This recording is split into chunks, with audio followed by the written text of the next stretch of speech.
Hello ladies and gentlemen, welcome to my corner of the internet. My name is Jason and today we are back with some more Distant Worlds universe. This is a great way to start things off. We'll get into what we did last time in a bit, but for now, let's go ahead and read this. The Mercator Planetary Fortress has been built. This is a wonder we started building a little while back. So we've created it at our fortress, we created this fortress rather, on our colony, Isilis Major 1. This is the homeworld of oh, come on, Jason. Well, the Isilis Major, yes. They're the name of the race, it eludes me at the moment, but anyways, we went ahead and we set this up, and what does this do for us? It provides a colony development bonus of plus 20%, colony defense of plus 200%, which means we're not likely going to lose this anytime soon, and it's going to cost us 10 grand annually to keep it going, but I don't know, I think that having the nice 20% bonus, it's going to be kind of worth it. However, that corruption rate, dang, 43% corruption. And on a planet with that kind of quality, I kind of feel like this should be a regional capital. Except instead, I've got a regional capital over here. Was it Uguth-Tir? Yes, Uguth-Tir apparently is the regional capital. And that planet is nowhere near as good as Isilis Major, so I think we should maybe move the regional capital. So that's what we're going to do. We're going to go ahead and, okay, if you hear a lot of tones, it's because we're doing a lot of retrofitting right now, and the retrofitting is almost completed. So let's go ahead and select the Isilis Major 1. The Isilis Major 1, yes, exactly. And we're gonna go ahead and set this as a regional capital. I think first though we need to tell the game to remove Uguth-Tir as a regional capital. Is that a facility? It is. So we're gonna go ahead and scrap this regional capital, because I don't think I can build another one right now. Let me see. Let's double check. Just make sure. No, I can't. So we're gonna go ahead and we'll say tear down this one here, Uguth-Tir, scrap it. Yes, I want to scrap it, and then we're gonna go ahead and build another regional capital over here. And what this will do is, where's my regional capital? Do I need to leave and then come back? Okay, we'll leave for a second and let the game run for a little bit, and then we'll come back, and then hopefully that will allow us to go ahead and build one. Really? No, you're not going to let me. Why will you not let me build a regional capital? Look at the corruption here. It's 56%. Now, what this tells me, though, is that we had, like, the regional capital was lessening the corruption we had on this planet, but now it's gotten worse because we got rid of the regional capital over here. So that's a little bit of a pain. Now, if we do look at this planet, though, I am looking at some of the bonuses we've got. Let me see, where is it? Troops and characters. What is this? Oh, okay, sorry, these are bonuses from our leader. So because our leader is like such a great guy, we do have a -10 to colony corruption reduction. Is that -10 to... Okay, if it's -10 to the reduction, does that mean we have increased corruption? Let's take a look at our leader. We haven't looked at him for a little while here. Colony corruption reduction. Oh, -10. So it's actually more corrupt because of him. Gotcha. So our leader is kind of a corrupt jerk, if you will. Now, let's go ahead and see. Do we have any colony governors that we could maybe move over there? So we could maybe reduce some of that corruption a little bit. Actually, some of our characters are pretty good at that. Let me see. Colony corruption reduction. He's pretty corrupt. He's on Gazuria. This guy's actually pretty great. He's on Elysium. Let's see. Does he do anything with corruption? I need to reduce corruption. Colony corruption, he's corrupt as well. Darn it. What about you? And okay, so -10 seems to be the best, we'll say, bonus that I've been able to see. So if I recall correctly, Aruvoa is not a big planet. It's not a huge planet. So and this guy does have a colony corruption reduction. So we're gonna go ahead and move him. We're gonna have him start governing Isilis Major 1, at least for the time being, just so that maybe we can we'll say, reduce that corruption a little bit, because I'm not too sure why we can't build a new regional capital here. Interesting. So I was just looking at the screen here, and it still has a little star next to it, which indicates that this is still considered a regional capital. So maybe there's a little bit of time that needs to pass before we can go ahead and assign a new regional capital. So for the time being, we're going to be fighting with a lot of corruption in this area of space, by Acilis Major. Now, I did notice we did have an indication that we have a new planet colonized over here. So let's go ahead and take a look at this one. It's you know, fairly average. It's not a great planet, but it's a planet, right? So that's cool. We're expanding. Our empire is getting larger, and that is good to see. Now, on that note, I did leave some of the planets basically up to the, I'll say, the whims of the automation, and I'm curious to see what they are doing. Currently, nothing is being done with Clatueni. Sure, Major 3. So, that one there, I don't remember when that one was colonized. I think Antares Major was one that was, colonized a little bit earlier than that, but even that one there doesn't seem to be building a base or anything. We don't even have any troops on the surface. Huh, interesting. Is that because they're fairly new? That could be. Alright, so what I see happening, I was getting curious. I was like, you know what, let's see how the automation works.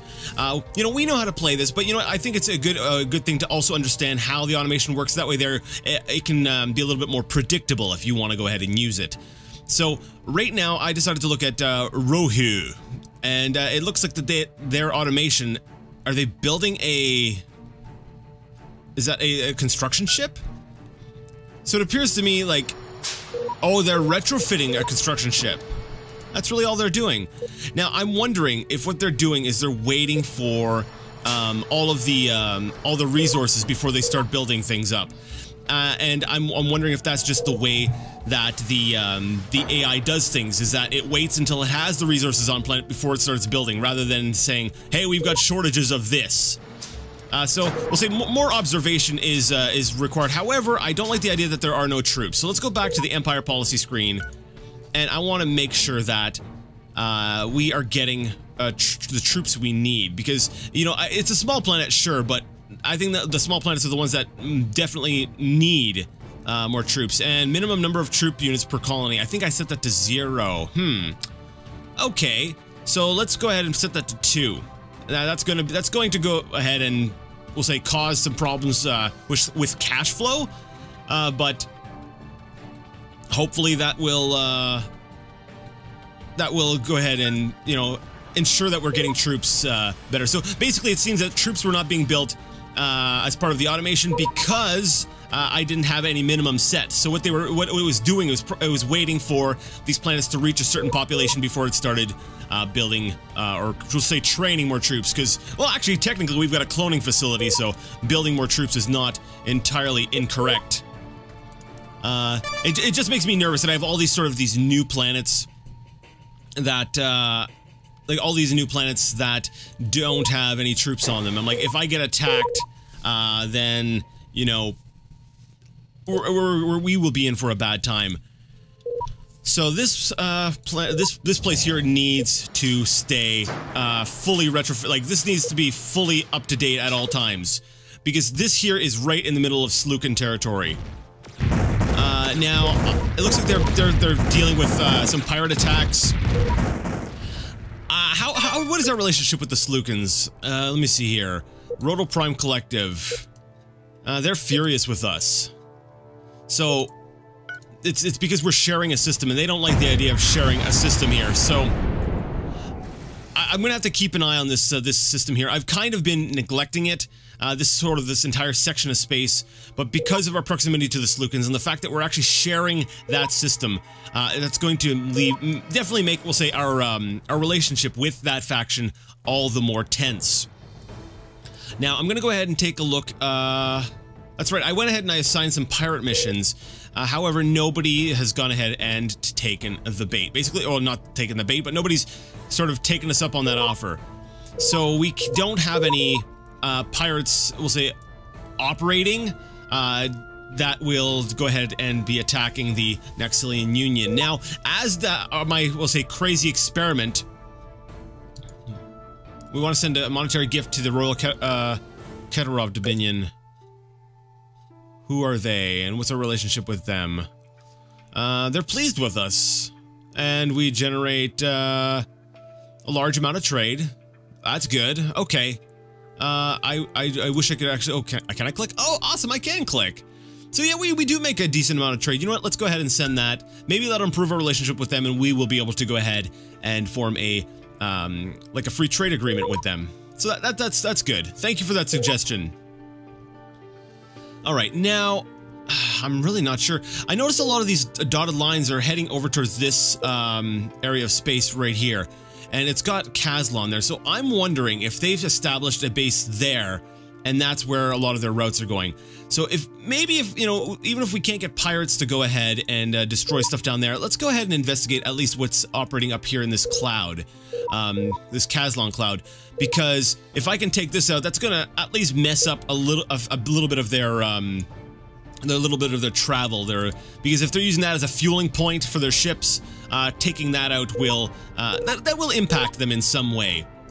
But as I started to say before, you know, we did create an agreement with some pirates, and I really don't think that this is really worth it.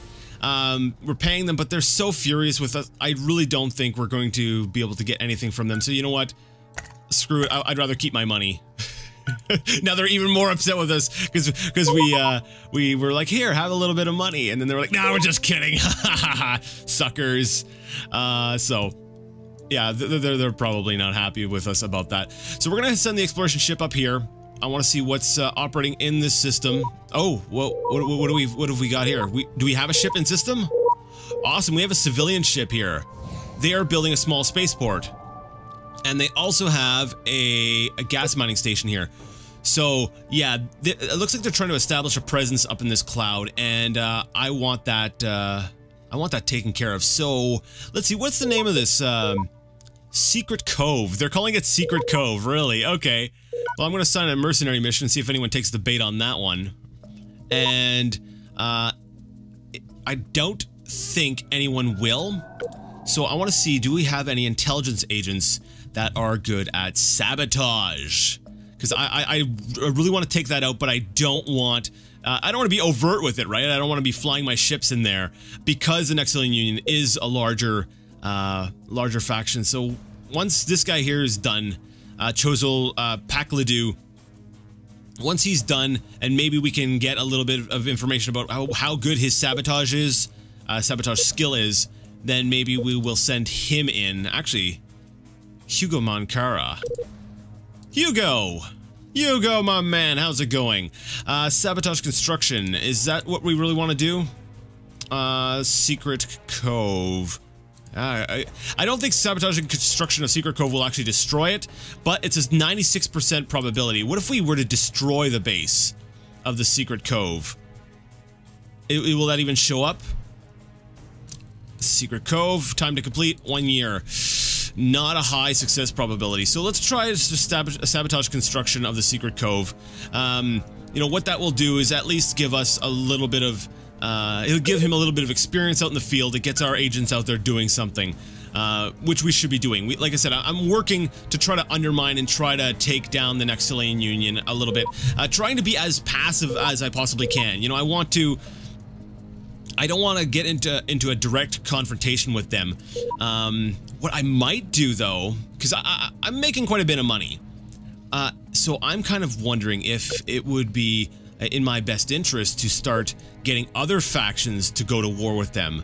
Like, I don't know, you know, who's friendly with me here? Please, the Dandalus Technocracy, but they're already at... No, they're not quite at war with the Naxilian Union. Let's talk to the Dandalus Technocracy. They're pleased with us. Let's negotiate a trade proposal. If I were to say... I can't tell them to declare war or anything against the Naxilian Union. I was kind of hoping I would have the option to get them to, we'll say, declare war on the Naxilian Union, and then that would allow them to sort of fight the war. I'm wondering.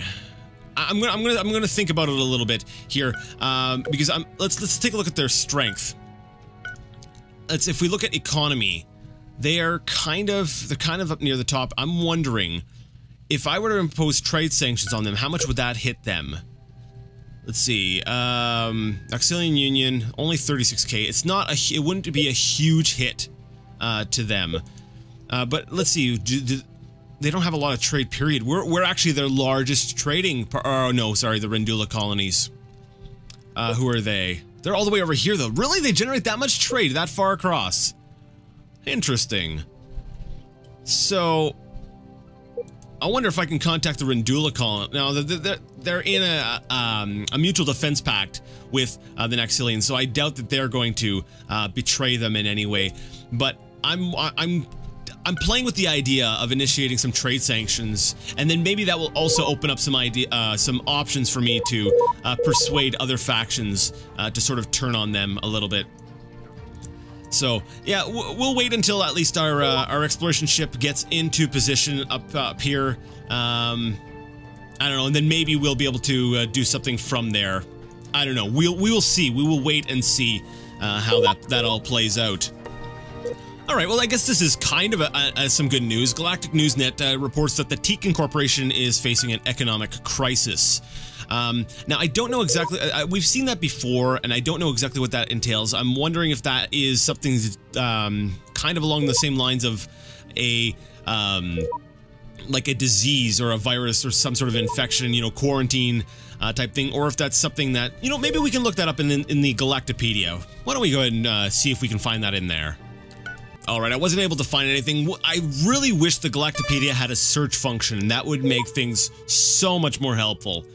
Maybe I'll look up some stuff online after this episode is done, and maybe we'll be able to get some answers as to what exactly an economic crisis entails. Maybe it just means that they're completely in the red. I don't know.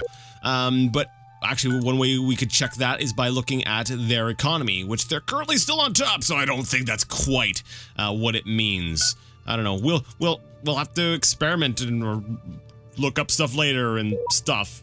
Yes, sure. Okay. Sounds good.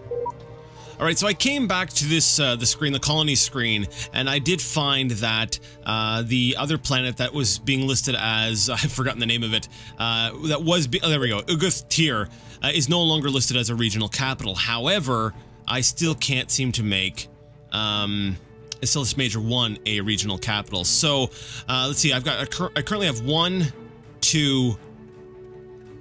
I have two regional capitals, and if I'm remembering correctly, I should be able to have more than two. I should be able to have, at least, let me see, I got a regional, 1, 2, really, only 2? Really? I'm only allowed to have 2? Why did I have 3 before? Was one of them already considered a regional capital? Interesting. So it would seem that I had more regional capitals than I was supposed to be able to have? Or I don't understand what happened here.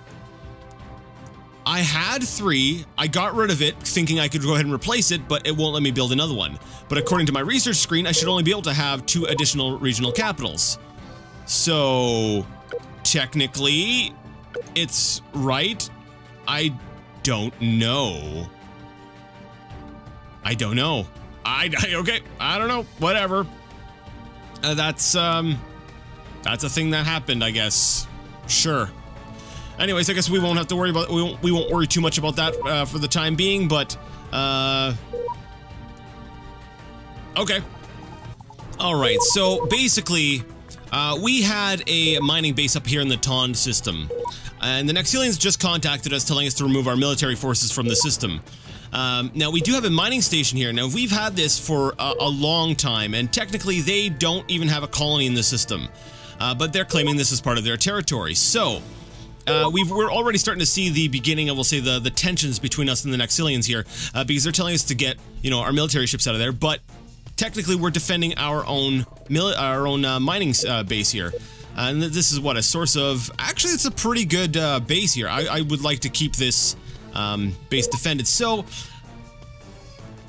I'm not going to be removing my military ship from that system because I feel like that is within my rights to protect it. He doesn't have a colony there. And sure, we'll say the sphere of influence is over there, but I'm pretty sure he established those colonies after I set up that mining base. So I will be keeping that there, and I will be defending my mining base. So, like I said, you can already sort of see the relationship between us and the Naxilian Union starting to break down a little bit. But I still want to try to remain as sort of friendly as possible for the time being.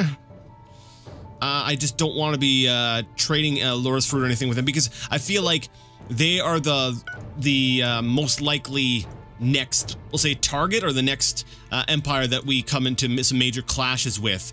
Actually, it could be the Slookans as well. However, I don't think the Slookans would be foolish enough to attack us. Yeah, they are a great deal weaker. The Naxilians are a little bit stronger, and don't be fooled by this huge bar versus them. I'm pretty sure they could still put up quite a decent fight. So, you know, let's not get too cocky here. You know, just because they don't have enough power to, say, steamroll my entire empire doesn't mean that they wouldn't be able to do some severe damage, especially in this area of space here where we're a lot more lightly defended.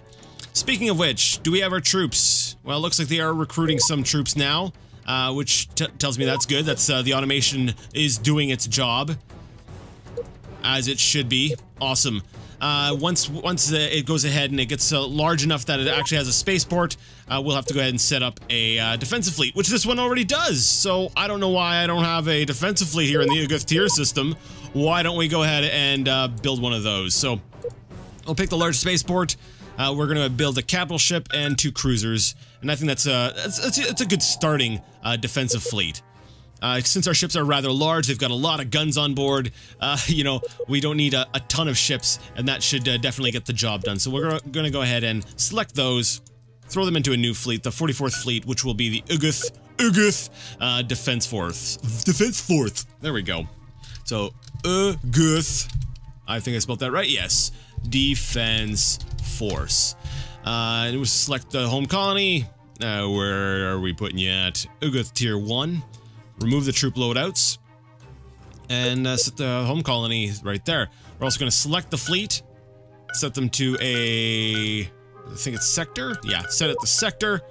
And defensive. So now, when we zoom out, we get to see this nice blue circle showing that we have a defensive fleet that is going to be taking care of those systems as well. Awesome. Our money actually seems to be jumping up and down around cash flow positive, which is excellent. I went ahead and I increased taxes on some of our larger colonies, including Asila's Major, which apparently didn't have any taxes being charged. So that definitely helped things out quite a bit. Alright, so not a whole lot has, we'll say, happened. Let me go ahead and take a look. Before we end things off, I do want to see the intelligence agents. What have they succeeded in, or what have they done? They really haven't accomplished anything. Okay, so I guess we're still waiting on word from our intelligence agents. But we do have our exploration ship here in system, so we can get a decent view of what they have going on in this system here. So I don't like the fact that they're pushing out and they have a small spaceport this close to our territory. I feel like it's only a matter of time before their borders kind of move across over this mining base here, and then they start, you know, then they start saying, "Oh, hey, you get your stuff, you get your military ships out of that system," and so on and so forth. And that is just going to be, that's just not going to work for me. So I think we're going to be seeing some clashes with the Naxilian Union. So, but like I said, I'm in no rush. I want to make sure things are nice and retrofitted. We've got a lot of defensive fleets. I want to be ready to sort of weather the brunt of their attack. Anyways, I did allude to the fact that we were out of time, so let's go ahead and save this as LP70. because this is after our 70th outing. If you like the video, you like the content, and you would like to see more, go ahead and give the video a thumbs up. If you didn't like it, leave it a thumbs down. Either way, let me know what you thought in the comment section. And until next time, I would like to ask you all to game on.